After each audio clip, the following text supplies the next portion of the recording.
नमस्कार दोस्तों, मैं डॉक्टर महेश आपको बहुत बहुत स्वागत करता हूं मेरे इस यूट्यूब चैनल पे। दोस्तों, आज हम थायराइड यानी कि हाइपोथायराइडिज्म के बारे में बात करेंगे। ये प्रॉब्लम फीमेल्स के साथ साथ मेल्स को भी आ सकता है और बहुत ज़्यादा दिखाई भी देता है। हाइपोथायराइडिज्म के केसेस में अगर आप एलोपैथिक मेडिसिन पे ट्रीटमेंट कर रहे हो तो आपको ज़िंदगी भर मेडिसिन लेना पड़ता है। तो दोस्तों, आज मैं इस वीडियो पे हाइपोथायराइडिज्म के कॉजेस, सिम्टम्स एंड कुछ होम्योपैथिक मेडिसिन के बारे में बताऊंगा, जिसको लेने से आप जो एलोपैथिक मेडिसिन कंटिन्यू कर रहे हो उसको ज़िंदगी भर कंटिन्यू करने की ज़रूरत नहीं है। धीरे धीरे आपका TSH लेवल कंट्रोल होगा और धीरे धीरे नॉर्मल होता रहेगा और धीरे धीरे आप एलोपैथिक मेडिसिन बंद कर सकते हो। जब आपको TSH लेवल बिल्कुल कंट्रोल में आ जाए, बिल्कुल नॉर्मल हो जाए, तब आप होम्योपैथिक मेडिसिन भी बंद कर सकते हो। और आगे आप 6 महीना या 1 साल बाद अगर थायराइड का टेस्ट करवाते रहेंगे, अगर आपको नॉर्मल आ रहा है तो आपको आगे और मेडिसिन लेने का भी ज़रूरत नहीं है। तो दोस्तों, पहले जान लेते हैं हाइपोथायराइडिज्म होता क्या है। हमारे बॉडी में जो थायराइड ग्लैंड होता है उससे जो थायराइड हार्मोन निकलता है, जो कि हमारा बॉडी के मेटाबॉलिज्म, हमारा बॉडी के ग्रोथ के लिए बहुत ज़्यादा ज़रूरत होता है। लेकिन वो अगर किसी वजह से निकलना कम हो जाए तो हमें हाइपोथायराइडिज्म का प्रॉब्लम आता है। दोस्तों, अगर मैं डिटेल्स में बताऊं तो हमारे ब्रेन में जो हाइपोथैलेमस ग्लैंड होता है उससे थायराइड राइजिंग हार्मोन निकलता है, जो कि हमारा पिट्यूटरी ग्लैंड तक पहुंचता है और पिट्यूटरी ग्लैंड से थायराइड स्टिमुलेटिंग हार्मोन निकलता है, जो कि हम बचपन में सब पढ़े हैं स्कूल में। तो ये जो थायराइड स्टिमुलेटिंग हार्मोन है वो थायराइड ग्लैंड में जाता है। उसके बाद थायराइड ग्लैंड से T3 एंड T4 निकलता है, जो कि हमारे बॉडी के ग्रोथ के लिए, हमारा बॉडी के मेटाबॉलिज्म ठीक रखने के लिए बहुत ज़्यादा आवश्यक होता है। अगर आपको T3 और T4 निकलना कम हो जाए लेकिन आपको जो थायराइड स्टिमुलेटिंग हार्मोन है वो कंटिन्यू निकलता रहता है तो TSH हमारे बॉडी में बढ़ जाता है। तो उस केसेस को जब हम टेस्ट करवाते हैं तब हमें पता चलता है कि हमें हाइपोथायराइडिज्म है। उस केसेस में हमें दिखाई जाता है हमारे बॉडी में axes, sweating, dullness, weakness, muscles pain, overweight gain, heat intolerance, nervousness, difficult breathing और हाइपर एक्टिविटी दिखाई देता है। तो अगर आप में ये सब सिम्टम्स दिखाई देता है, अगर आपका TSH लेवल यानी कि थायराइड स्टिमुलेटिंग हार्मोन का लेवल 5.5 से ऊपर या तो 6.5 से ऊपर है तो आपको डॉक्टर की कंसल्ट से मेडिसिन लेना चाहिए। अगर आपने अभी तक ट्रीटमेंट शुरू नहीं किया तो होम्योपैथी से आप ट्रीटमेंट कर सकते हो। बहुत ही अच्छा मेडिसिन होम्योपैथी में है, जिससे आपका TSH लेवल तो कंट्रोल होगा और धीरे धीरे आपका ये प्रॉब्लम ठीक हो जाएगा और आप आगे मेडिसिन बंद भी कर सकते हो। अगर आप एलोपैथी में ट्रीटमेंट करवा रहे हो तो आपको पूरे ज़िंदगी भर मेडिसिन लेना पड़ता है।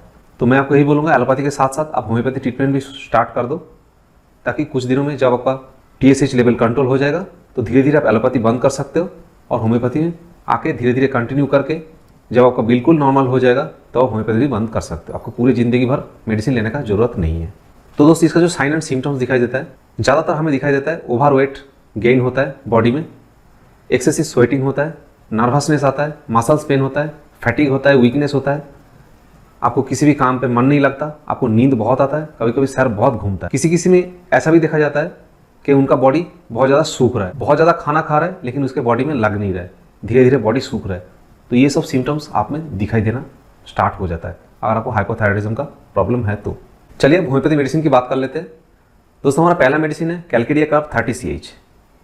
कैलकेरिया कर्व 30CH उन पेशेंट्स के लिए बहुत अच्छा काम करता है जिनका बहुत ज़्यादा वेट गेन हो रहा है और बहुत जल्दी जल्दी वेट गेन हो रहा है, जिनको अंडे खाने का बहुत इच्छा रहता है। ये कैलकेरिया कर्व के पेशेंट में एक कैरेक्टरिस्टिक सिम्टम्स होता है, उनको अंडे खाने को बहुत दिल करेगा। इसके साथ साथ आपको ठीक से नींद पूरी नहीं होता, रात को आप सोते हो, कहीं भी थोड़ा सा भी आवाज़ हुआ आपका नींद खुल जाता है, पूरी रात नींद नहीं आता है। थोड़ा सा भी कहीं पे साउंड हो जाए आप अचानक जाग जाते हो, आपका नींद ठीक से पूरी नहीं होता। अगर आप में ये सब प्रॉब्लम दिखाई दे रहा है, खास करके अगर आपका वेट बहुत ज़्यादा गेन हो रहा है, तो हाइपोथायराइडिज्म के केस में कैलकेरिया कर्व 30CH आप दिन में 2-2 बूंद करके 3 बार ले सकते हो। दोस्तों, हमारा नेक्स्ट मेडिसिन है थायरोडिनम 30CH। थायरोडिनम 30CH TSH लेवल को कंट्रोल करने में बहुत ज़्यादा मदद करता है।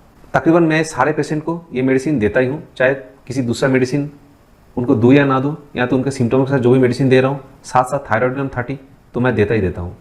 खास करके उन पेशेंट्स के लिए बहुत अच्छा काम करता है जिनको थायराइडिज्म के प्रॉब्लम के साथ साथ बहुत ज़्यादा कॉन्स्टिपेशन होता है, उनको 2-2 दिन 3-3 बाद एक बार मोशंस होता है, वो भी क्लियर नहीं होता, उनके लिए थायरोडिनम 30CH बहुत ही अच्छा काम करेगा। तो थायरोडिनम 30CH आप दिन में 2-2 बूंद करके 2 to 3 टाइम्स ले सकते हो। दोस्तों, हमारा नेक्स्ट मेडिसिन है CPR 30CH। खास करके महिलाओं के लिए CPR 30CH हाइपोथायराइडिज्म के केसेस में बहुत अच्छा काम करेगा। अगर उनका कॉन्स्टिपेशन है, साथ साथ उनको मेंस्ट्रुएशन प्रॉब्लम्स है और उनका बॉडी अगर धीरे धीरे सूख रहा है, ऐसा पेशेंट मैंने बहुत सारा देखा है जिनका बॉडी धीरे धीरे सूख जाता है, वो कितना भी खाना खाए बिल्कुल नहीं लगता बॉडी में, बॉडी धीरे धीरे सूख जाता है। तो उन केसेस में CPR30 बहुत अच्छा काम करता है उन महिलाओं के लिए।